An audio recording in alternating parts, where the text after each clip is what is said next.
19 मई साल 2023 को लखनऊ के चिन्हट थाना के अंतर्गत एक भरवारा गांव पड़ता है और इसी गांव की रहने वाली अनामिका जो शादीशुदा होती है, जिसकी उम्र 36 साल होती है, उसी के घर में बड़े ही निर्मम तरीके से उसकी हत्या कर दी जाती है। जब पति शाम को घर वापस लौट कर आता है तो वह देखता है कि उसके पूरे घर में खून खून फैला हुआ है और जब वह अपनी पत्नी को देखता है तो उसके पैरों तले जमीन खिसक जाती है और वह तुरंत पुलिस को सूचना देता है। और पुलिस को जैसे ही सूचना मिलती है तो पुलिस भी तुरंत मौके पर पहुंचती है और पूरे घटनाक्रम को सील करने के बाद जो है अपनी इन्वेस्टिगेशन करना शुरू कर देती है। शुरुआत में फोरेंसिक टीम को बुलाया जाता है। फोरेंसिक टीम सभी एविडेंस को कलेक्ट करती है और कलेक्ट करने के बाद जो अनामिका की डेड बॉडी होती है उसको पुलिस अपने कब्जे में लेकर पंचनामा कर पोस्टमार्टम के लिए भेज देती है। वहीं जो अनामिका का पति आदर्श कुमार होता है, जब उससे पूछताछ की जाती है तो वह बताता है कि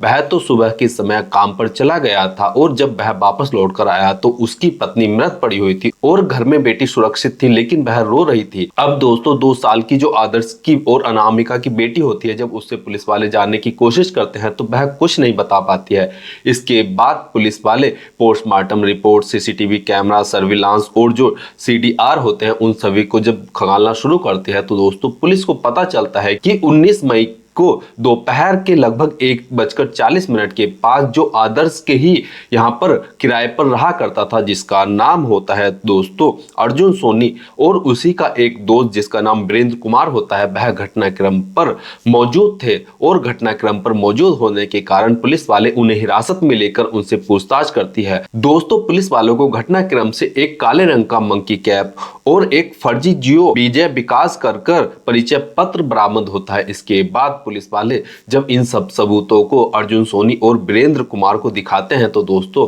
उन सभी की जो हवाइयां थी वह उड़ जाती हैं और वह अपना गुनाह कबूल करते हुए पुलिस को बताते हैं कि हाँ साहब, हमने ही जो है अनामिका की हत्या की है, क्योंकि हम अनामिका के घर में लूटपाट के हिसाब से जो है उसके अंदर घुसे थे, लेकिन जब हम लूट में असमर्थ रहे तो हमने जो अनामिका थी उस पर चाकू से ताबड़तोड़ हमला कर अपनी जान बचाने के लिए वहां से भाग गए, क्योंकि अनामिका ने हमें पहचान लिया था और वह जब हमारे बारे में सच्चाई बताती तो हम पकड़े जाते और इसी के चलते हमने मौके पर अनामिका की बड़े ही हीनियस तरीके से लगभग 34 बार चाकुओं से गोदकर उसकी हत्या कर दी थी। और उस समय जो अनामिका की 2 साल की बेटी थी वह वहां पर मौजूद थी। और इसके बाद ये दोनों आरोपी जो होते हैं यह अनामिका के घर से भाग जाते हैं। इसके बाद पुलिस वाले इन दोनों आरोपियों के ऊपर कार्रवाई करते हुए सुसंगत धाराओं में केस दर्ज करते हुए इनके ऊपर जब कोर्ट में केस दर्ज किया जाता है तो दोस्तों कोर्ट में जो है 3